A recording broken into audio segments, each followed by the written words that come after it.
Assalamualaikum warahmatullahi wabarakatuh. A'udzu billahi minasy syaithanir rajim. Bismillahirrahmanirrahim. Alhamdulillahi rabbil alamin wassalatu wassalamu ala asyrafil anbiya'i wal mursalin sayyidina Muhammadin wa ala alihi wa sahbihi ajma'in. سبحانك لا علم لنا إلا ما علمتنا إنك أنت العليم الحكيم ولا حول ولا قوة إلا بالله العلي العظيم رب اشرح لي صدري ويسر لي أمري واحلل عقدة من لساني يفقه قولي وسدد لساني واهد قلبي بحق نبيك محمد صلى الله عليه وسلم اللهم أغننا بالعلم وزينا بالحلم وأكرمنا بالتقوى وجملنا بالعافية نوينا التعلم والتعليم والتذكر والتذكير والنفع والانتفاع والإفادة والاستفادة والحث على التمسك بكتاب الله وسنة رسوله صلى الله عليه وسلم ودعاء إلى الهدى والدلالة على الخير ابتغاء وجه الله مرضاته وقربه وثوابه سبحانه وتعالى آمين يا رب العالمين. Kitab Penawar Bagi Hati, muka surat 84 baris 2 daripada atas. Wa qala Syekhul Muallif rahimahullahu ta'ala wa nafa'ana Allah bi'ulumihi wa bi'ulumikum.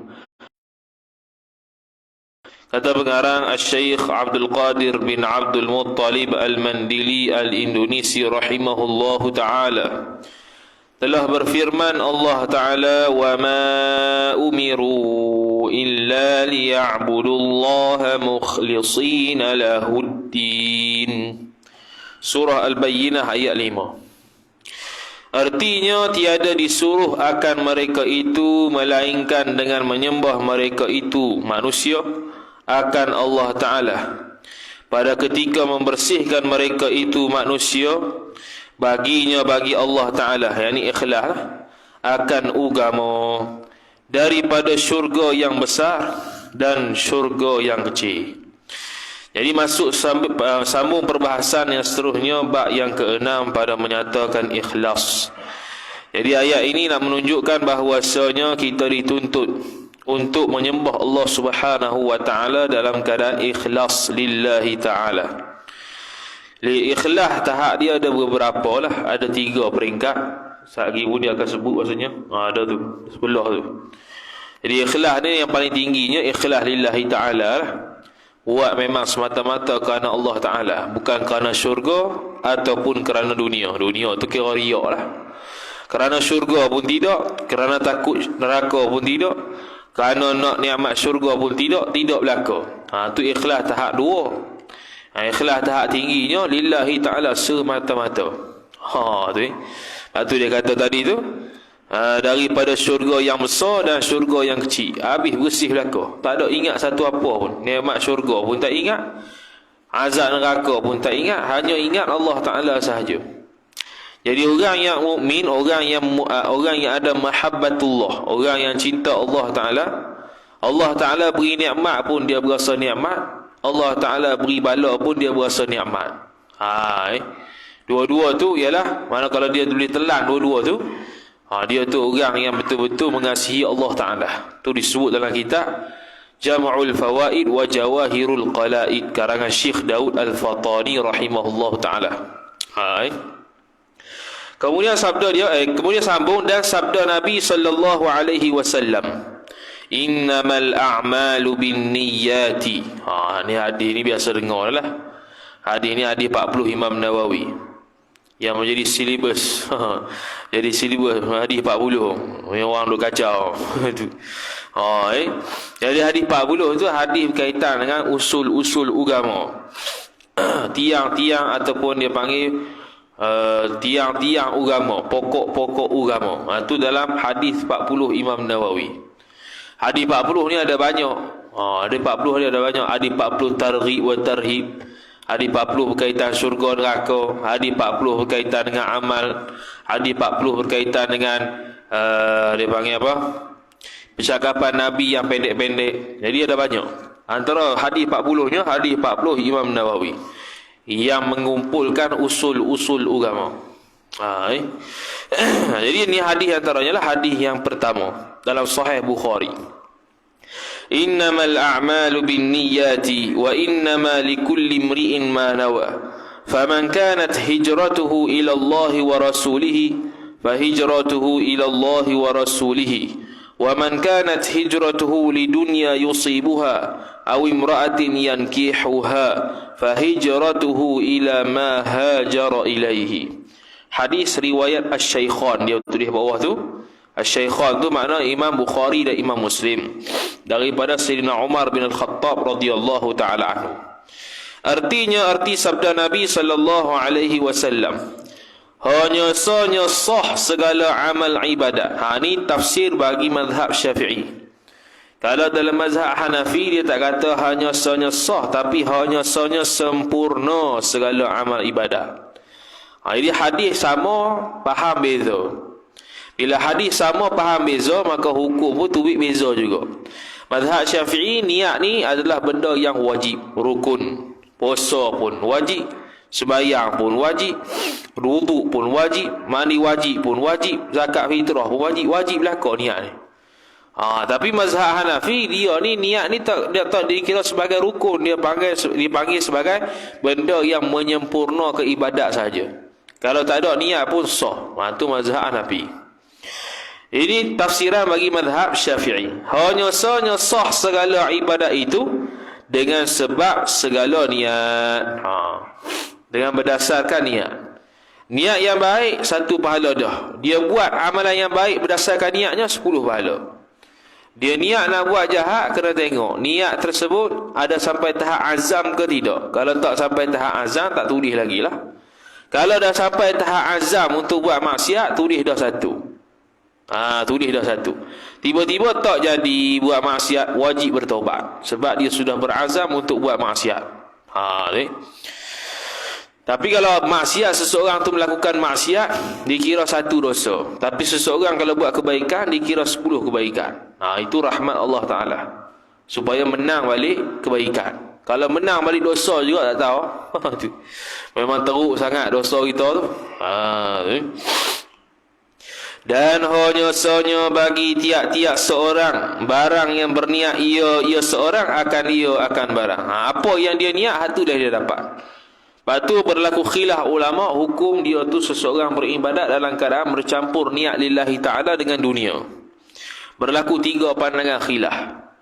Syekh Ibn Hajar Al-Haytami rahimahullahu ta'ala sebut, pandangan pertama dia, iaitu walaupun ada 1% saja akhirat lillahi ta'ala, 99% dunia belaka, maka dia dapat pahala qadar 1% juga.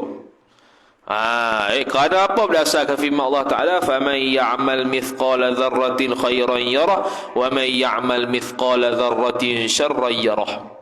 Siapa-siapa yang beramal walaupun sebesar zarrah, sebesar biji sawi, akan dikira. Siapa-siapa yang beramal dengan amalan jahat walaupun sebesar biji sawi, juga dikira.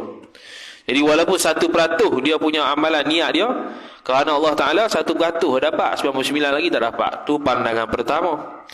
Pandangan kedua, Syekh Izzuddin bin Abdissalam rahimahullahu ta'ala, dia kata kalau lebih 1% je, 1% je ingat dunia, 99% lillahi ta'ala, tak dapat pahala dah. Kosong. Itu pandangan kedua. Pandangan ketiga, pandangan mu'tamad, pandangan Imam Ghazali rahimahullahu ta'ala. Dia kata kalaulah niat tersebut lebih ke akhirat, 50%, 51%, 55%, 60% akhirat, yang selebihnya dunia, maka dia dapat qadar pahala akhirat tu saja. 60% tu je lah. Datuk qadar.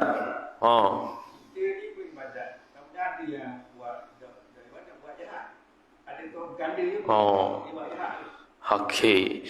Dalam kitab Syarah Riyadhus Salihin disebutkan oleh para ulama, ada kadang-kadang masa dan tempat itu terkait dengan gandaan pahala dan dosa. Contohnya tempat yang mulia, Mekah. Jadi Mekah orang buat baik dapat gandaan pahala, dan orang buat jahat juga gandaan dosa. Sebab apa? Tempat mulia. Mekah, Madinah, biasa itulah. Masjid juga sama juga. Ataupun masa yang mulia, contohnya Ramadan. Ramadan ke apa-apalah masa yang bulan tu, masa ataupun waktu tu hari yang mulia, hari Jumaat contohnya. Dia buat dosa, dia digandakan pahala. Dia digandakan dosa. Dia buat pahala, diganda-ganda lebih lagi pahala dia. Sebab tu ditegah oleh kita biasa penceramah tazkirah Ramadan ke. Dia akan bawa lah hadis-hadis berkaitan dengan gandaan dosa pahala ni. Dalam kitab Riyadhus Salihin, syarah Riyadhus Salihin oleh Syekh Al-Allan rahimahullahu taala, dia ada sebut gandaan pahala dan dosa itu juga boleh terjadi dengan sebab masa yang mulia atau tempat yang mulia. Jadi boleh ganda lah dosa tu. Jadi kalau hari yang biasa-biasa ataupun tempat yang biasa-biasa, rumah kita ke, di jalanan ke, dosa biasa lah. Dosa biasa tu bukan suruh buat, mana biasa lah, tak digandakan. Tapi pahala dia tetap digandakan walaupun di mana saja dia berada. Cuma gandaan tersebut besar atau kecil saja. Itu bergantung pada Allah Ta'ala lah. Terserah ke dia lah. Kita punya habuan buat ibadat saja. Artinya, tiada baginya bagi seorang barang yang tiada berniat ia seorang akan barang. Kalau dia tu tak niat tu, tak dapat. Contoh dia makan nasi, makan, tak niat untuk buat ibadat sehari nak sampai maghrib. Jadi harus lah. Tak dapat pahala apa. Mandi saja gerung-gerang sebelum subuh. Siapa mandi? Saja sejuk badan. Tak ada apa. Tapi kalau niat, supaya segar sehari sembahyang subuh. Ada kuliah subuh pula. Senang. Jadi dapat pahala mandi tu. Dia tak tunggu mandi wajib. Dia tak tunggu hari Jumaat mandi sunat, hari raya dan sebagainya. Dan tiada baginya bagi seorang barang yang berniat akan barang tu oleh orang yang lain. Orang lain niat, dia tak niat. Dia tak dapat niat orang lain tu. Orang lain tu habuan dia lah. Orang dia sendiri, habuan dia sendiri. Jadi dia kena niat dia sendiri. Dia tak boleh bergantung niat orang. Dalam bab fiqh contohnya, antara benda yang boleh bergantung niat pada orang lain ni, antaranya contohnya ialah seorang suami yang bernikah dengan Yahudi contohnya. Ahli kitab sungguh lah. Bukan Yahudi sekarang ni, Yahudi dulu tu. Ahli kitab sungguh yang pegang ke Taurat tu. Jadi dah ada hukum dalam Islamnya sah nikah dengan mereka. Jadi sekarang ni mereka ni lepas habis haid contohnya. Lepas habis haid dan dia tak boleh mandi. Jadi kita suami ni boleh paksa mandi. Boleh paksa mandi dia. Pram. Kita niat sebab dia kafir. Sebab dia kafir tak sah. Kalau dia nak saja-saja dia sah ni sah juga. Sah untuk dia, untuk suami lah. Kalau dia tu mandi, dia sah niat untuk suami dia, halal untuk sentuh dia. Tu ya. Bukan kata dia diterima ibadat dia sebab dia bukan ahli niat. Dia orang kafir. Orang kafir ni bukan ahli niat. Segala apa dia buat niat tu, ibadat-ibadat yang berkaitan dengan niat tak sah kalau kafir. Contoh dia tu kafir, dia semayang, tak sah. Dia kena Islam dulu. Dia puasa Ramadan, ikut orang Islam sekali pun tak sah juga sebab dia bukan ahli niat. Tapi kalau ibadat tersebut dia bukannya guna niat, dia buat, dia ditulis pahala tu. Cuma kalau dia kafir dan mati kafir, sia-sialah tu. Pahala tak ada juga. Tapi andai kata dia masuk Islam, contohnya akhir-akhir umur masuk Islam, dia ni kaki sedekah. Setiap hari RM1,000,000 dia bagi, contohlah. Dan sedekah ni pula tidak perlu kepada niat. Bagi saja, tak payah niat apa, bagi. Jadi bila dia masuk Islam, sedekah dia waktu kafir tu jadi pahala masuk ke dia. Sebab apa? Sebab sedekah tadi tidak perlu kepada niat, maka ibadat tersebut sah bila dia masuk Islam. Dari sudut ibadat-ibadat yang berniat tidak perlu qada lah. Kalau qada jenuh orang nak masuk Islam.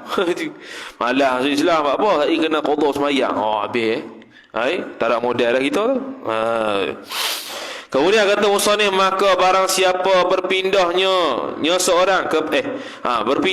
barang siapa kepada Allah Ta'ala dan Rasulnya, Rasulullah berhijrah lah ni, dan maka berpindah seorang itu kepada Allah dan Rasulnya.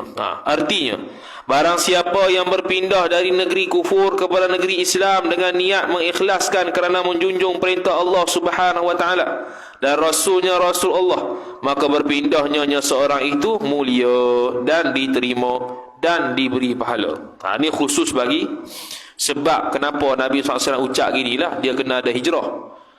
Semua pakat nak berhijrah ke Madinah. Jadi ada dalam kalangan sahabat yang berhijrah tu kerana nak menikah. Bukan kerana Rasulullah suruh. Sebab nak menikah orang sana. Maka dia dapat habuan nak menikah lah. Dunia lah. Tak dapat hak akhirat tu. Jadi hak ni konteks dalam hadis ni. Lepas tu kiyahlah ke kitanya. Apa-apa perbuatan kita, kalau buat ada benda lain, tak dapatlah benda Allah Ta'ala yang Allah Ta'ala beri. Kalau kita buat kerana dunia dapat. Buat kerana akhirat dapat. Buat kerana Allah Ta'ala dapat. Gitu. Dan barang siapa ada berpindahnya barang siapa kerana dunia, yang mendapat ia barang siapa akan dunia tadi, atau kerana perempuan yang hendak berkahwin ia seorang dia akan perempuan. Ini tuju khusus pada seorang sahabat. Jadi orang tak tahu siapa tu sahabat ni. Orang tak tahu. Nabi SAW sebut gini.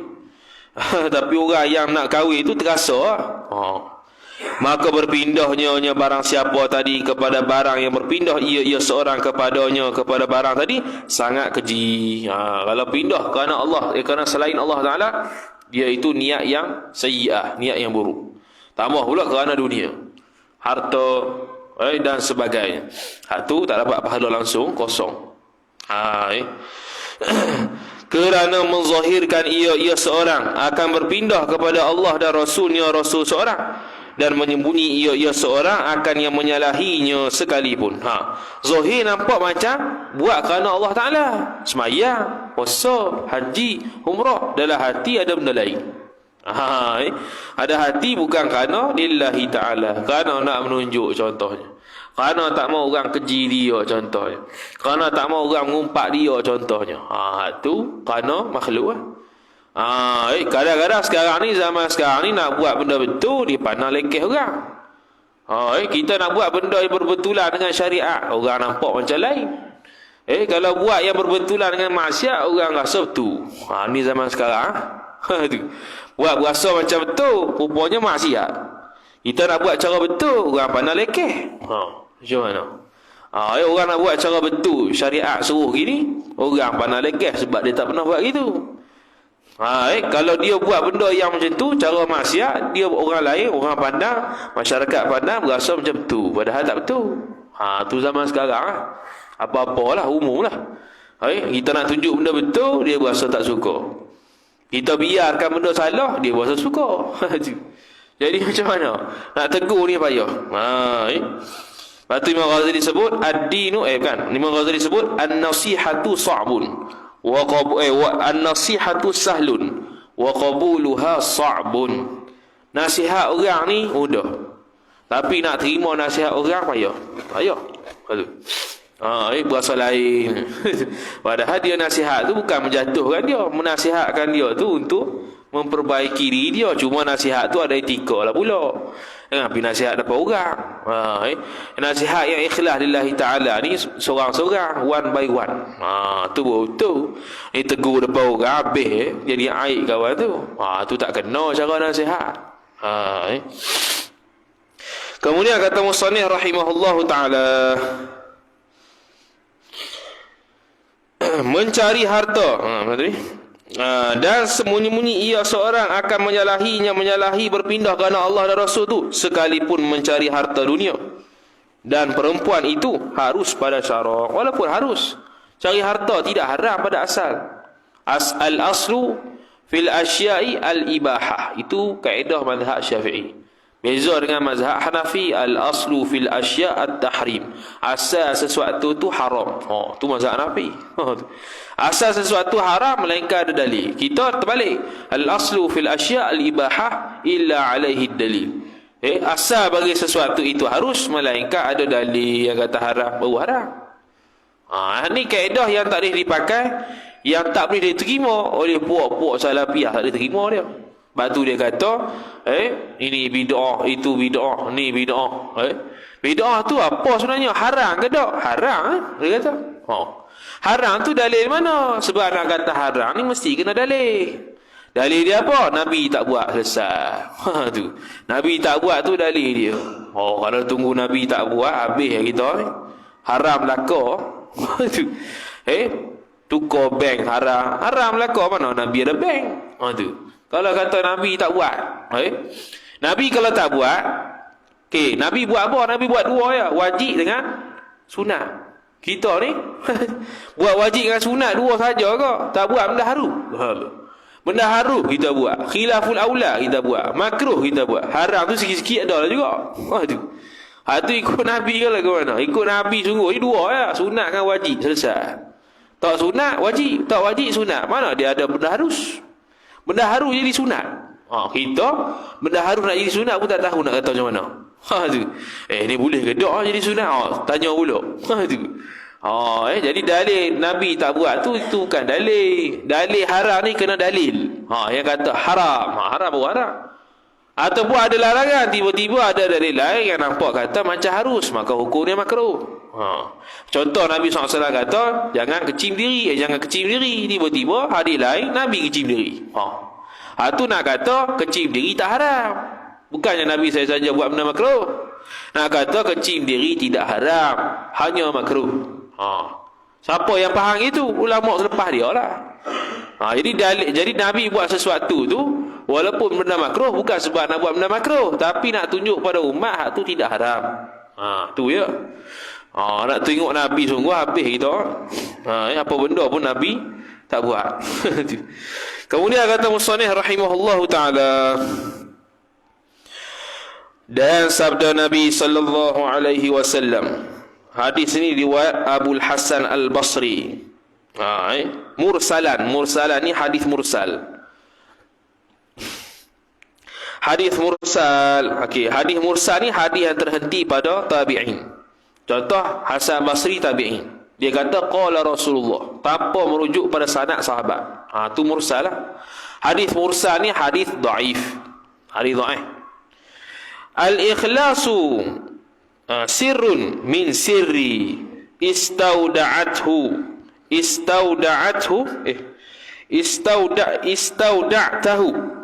qallaba man ahbabtuhu min ibadi. Artinya bermula ikhlas itu satu rahsia daripada rahsia aku, rahsia Allah. Aku taruh istauda'tuhu, aku taruh akan dia, akan ikhlas tu pada hati qalba man, pada hati mereka yang aku kasih akan dia, akan mereka daripada segala hamba-Ku. Makna ikhlas ni satu rezeki Allah Taala. Allah Taala beri kepada orang yang dia kehendak sahaja. Ikhlas ni payah, dia tengah-tengah ikhlas ni lawan bagi riya.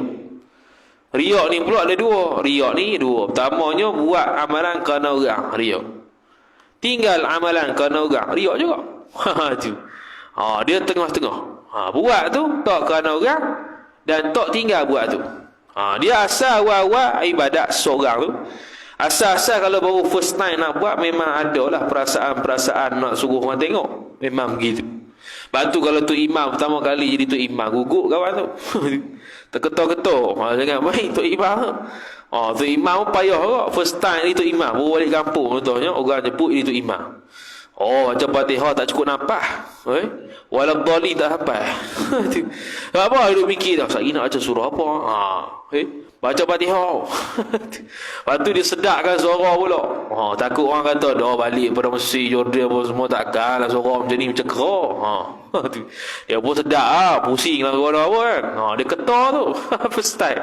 Tapi lama-lama bila jadi tu imam, dah 5 tahun, 6 tahun, 7 tahun, relax mari tak ketar langsung. Relax takbir, Allah Akbar, ngunggang. Tak ada. Sama juga orang ceramah macam kita pun sama macam kita dulu pun. First time ceramah ini, masa macam tak cukup dapat. First time macam kita. First time macam kita kat orang-orang. Besoklah baca kat belajar. Ni baca kat masjid surah pula. Ramai orang lagi, ramai lagi. Ketok depan ni. Tapi bila dah belajar ngajar, tak ada apa, selambat lah. Tu biasa gitu. Itu dia panggil dia jadi sebati dengan diri dia dah. Dia panggil akhlak. Akhlak ni ialah benda yang sifat tu dah sebati dengan dia. Jadi sama juga nak didik kita ni ikhlas, buat dulu. Janganlah kita kata, oi tak boleh, saya takut riak tu. Dia buat dulu. Buat lama-lama dia melekat. Dia tak ada dah benda lain. Dia mesti nak buat tu memang nak buat sungguh, tak ada dah kerana benda lain. Asal orang memang nak buat kerana orang. Kerana orang tengok lah, kerana takut orang kata lah. Asal memang gitu. Tapi lama-lama dah terbiasa. Bahkan kalau tak buat pula bersalah pula. Rasa bersalah. Tu kemah tu. Habis. Dan ketahui olehmu bahwasanya ikhlas itu 3 pangkat. 3 pangkat pula. Seperti yang menyebut akan 3 pangkat tu oleh Syekhul Islam di dalam Syarah Al-Qushairiyah. Qushairiyah tu ya tak ada. Syarah Al-Qushairiyah, dia ada Ar-Risalah Al-Qushairiyah. Lepas tu ada syarah pula. Syarah tu tebal. Ni tak tahulah syarah mana ni. Syarah dia banyak juga. Ni ada yang terbaru, syarah dia 8 jilid. 6 ke 8 jilid, tak ingat. Mahal kita tu. Pangkat yang pertama, bahawa mengerjakan oleh hamba akan amal ibadah kerana semata-mata menjunjung perintah Allah Ta'ala. Maka ini ikhlas yang lebih tinggi, paling tinggi sekali. Semata-mata kerana Allah. Dengan mana kalau dia semayang tu, kalau Allah campak masuk syurga pun dia tak apa, campak masuk neraka pun tak apa. Tu. Memang semata-mata kerana Allah Ta'ala. Hebat. Ni yang paling tinggi ya. Pangkat yang kedua, ikhlas yang pertengahan, iaitu ikhlas yang pertengahan, bahawa mengerjakan ia seorang akan amal ibadah kerana menuntut pahala dan kerana lari daripada siksa. Ni kita jadi dah. Tadi dapat pertama tadi, hadapan kedua jadi dah. Kerana apa semayang ni? Kerana nak pahala. Jadi dah, ikhlas dah. Cuma ikhlas tu tahap kedua lah. Sebab apa semayang ni? Sebab takut masuk neraka. Ikhlas dah. Jangan dengar pula orang kata, ni tak ikhlas lagi ni. Ikhlas ni memang kerana Allah saja. Hak ni tak ikhlas lagi. Tu tak betul. Dia kadang-kadang orang ceramah ni dia selalu semangat sangat. Lillahi ta'ala. Dah dia dulu lillahi ta'ala sangat ke mana? Jadi ikhlas ni ada 3 pangkat. 3 pangkat ni maksudnya 3 ni dipanggil ikhlas belaka. Bukannya yang pertama saja. Yang pertama tu tinggi sekali lah. Kalau mampu buat yang pertama tu alhamdulillah. Tapi yang kedua ni pun jadi dah. Buat kerana pahala dan buat kerana nak elak siksa. Jadi dah. Tinggi dah tu. Yang nombor 2. Kemudian pangkat yang ketiga, ikhlas yang lebih rendah, iaitu bahawa mengerjakan ia seorang akan amal ibadah supaya memuliakan Allah Ta'ala akan seorang tadi di dalam dunia.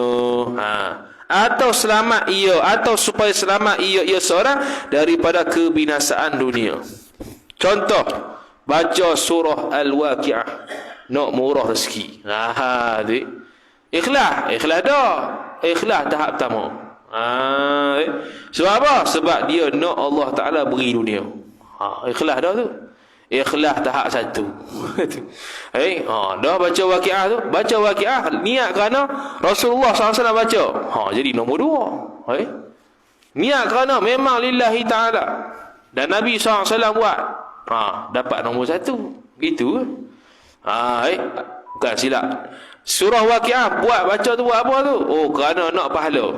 Jadi nombor 2. Surah Waqi'ah baca buat apa? Memang kerana Allah Ta'ala sebab Nabi SAW buat. Dapat nombor 1.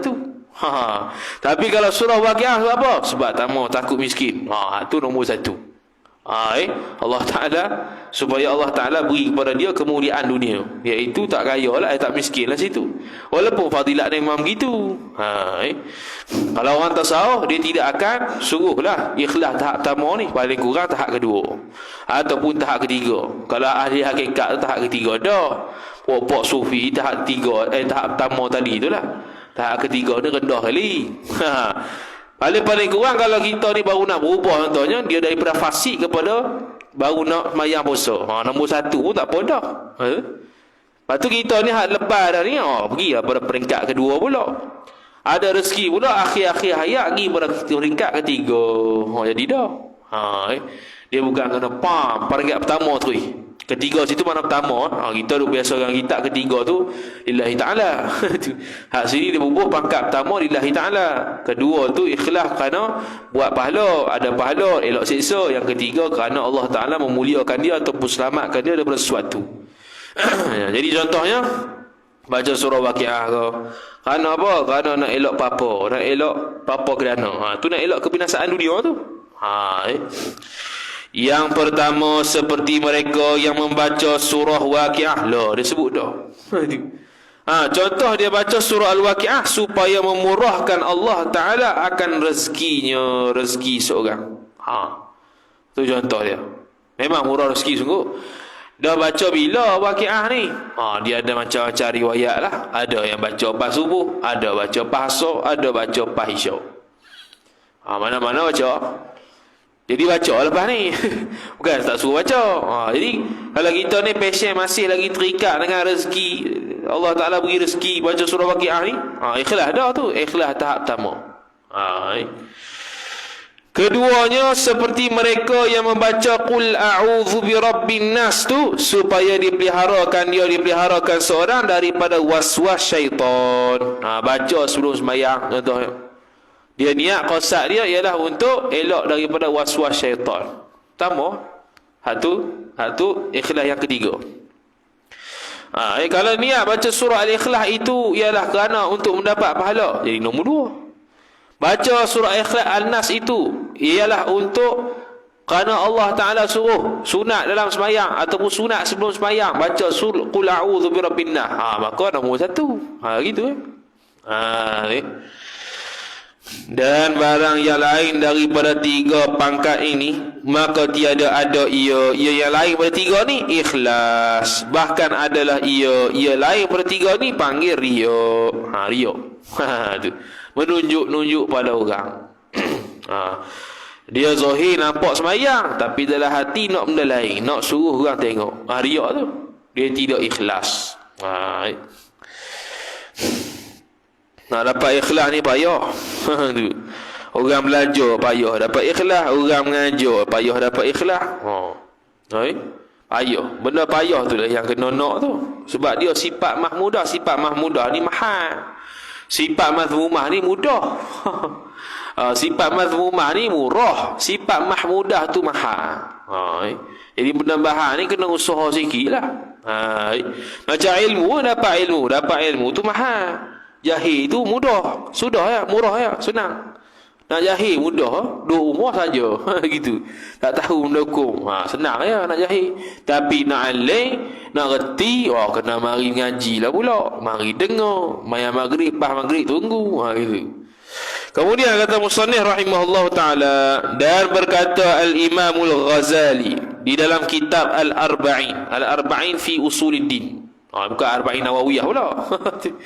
Al-Arba'in fi Usuluddin. 40 cabang 40 akar Islam. Akar Islam. Itulah. Ketahui olehmu bahawasanya bagi ikhlas itu hakikat dan asal dan kesempurnaan. Tiga pula. Ikhlas ni ada tiga. Pertama hakikat ikhlas, yang kedua asal ikhlas, yang ketiga kesempurnaan ikhlas. Macam sembahyang lah. Sembahyang ni ada dia panggil apa? Ada asal, ada sempurna.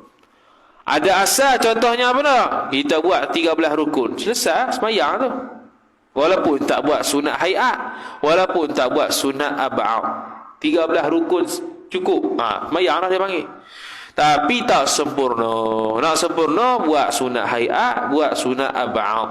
Baru sempurna.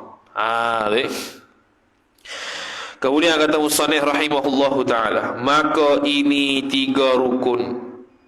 3 rukun lah. Hakikat, asal, kesempurnaan. Lepas tu dia pun hurai satu-satu. Dan bermula asalnya niat, artinya menghendaki akan wajah Allah Ta'ala. Wajah sini makna zat Allah, bukan muka. Yang ni berkehendak melaksanakan satu ibadat tu kerana Allah Ta'ala semata-mata. Okey. Kerana padanya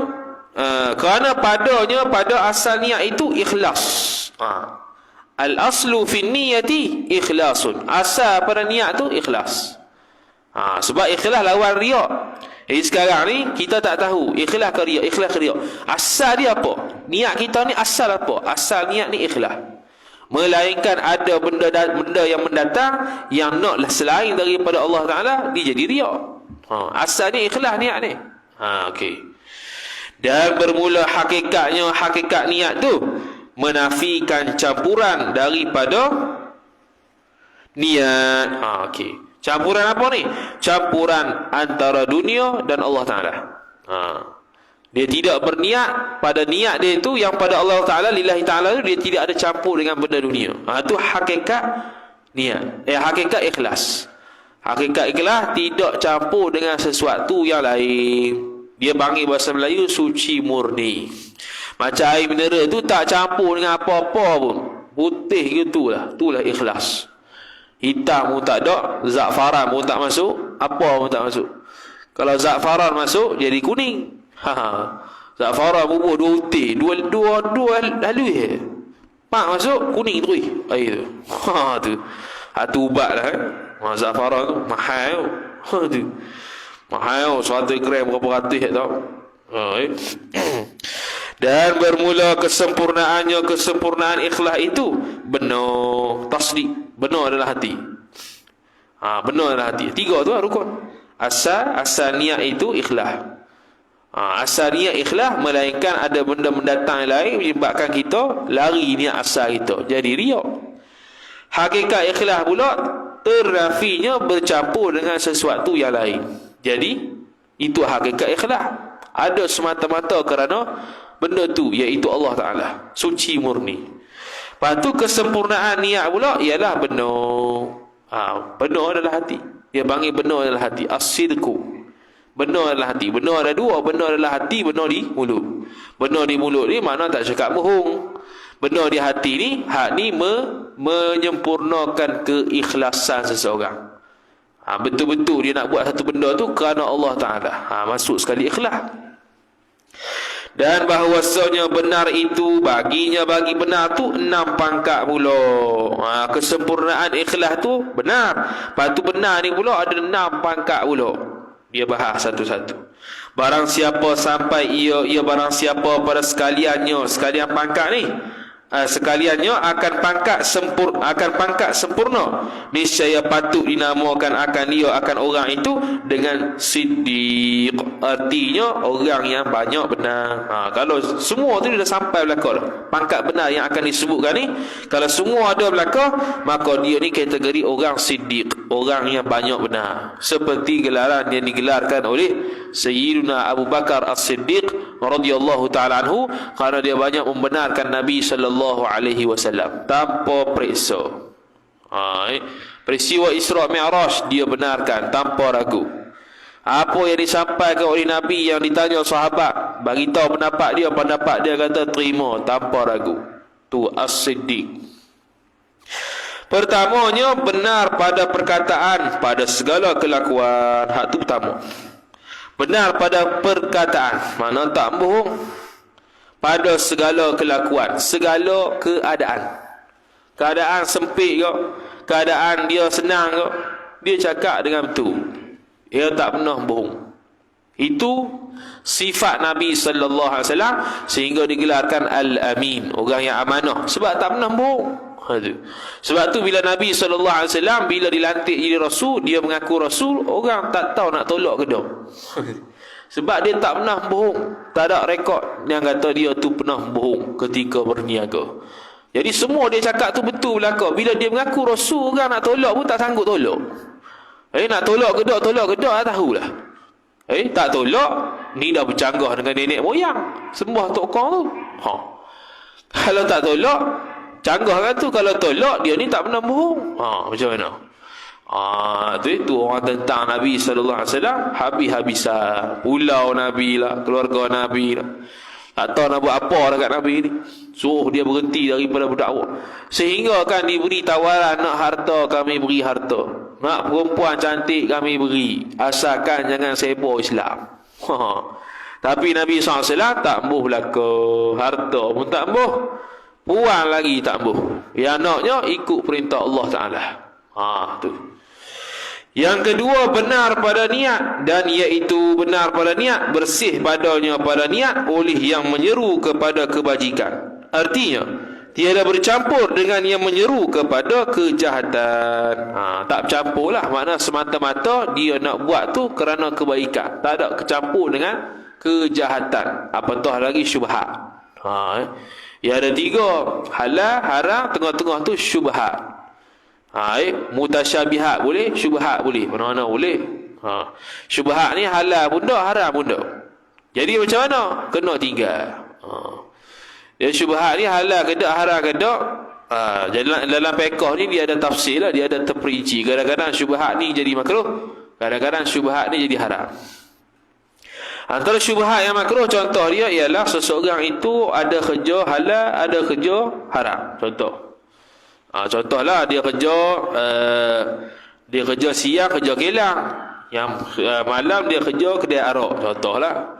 Lepas tu dia pun nak bagi pitih kita. Bagi pitih berapa? 1 juta. Mahal. Tu. 1 juta tu.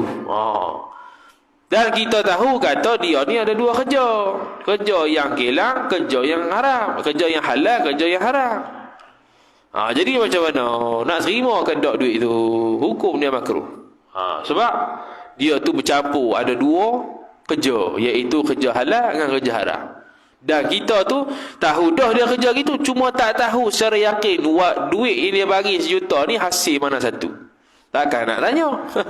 Maka hukum dia makruh. Kalau kita yakin sungguh dah memang haram saja duit dia, haram saja.